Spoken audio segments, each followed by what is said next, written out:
first start my makeup is I put on what we call a primer. And a primer preps the skin for the makeup and also can help the makeup stay on longer, gives the makeup a bit more longevity. I use a BB cream and a powder foundation. And the only job of a foundation is to even out your skin tone.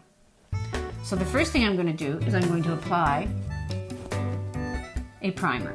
It's just a see-through cream you put on your skin.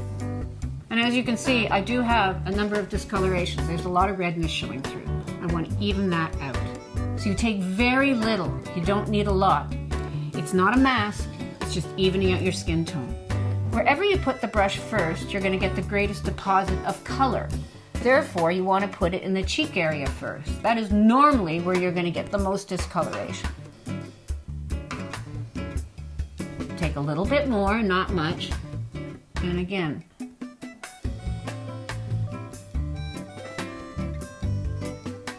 little, just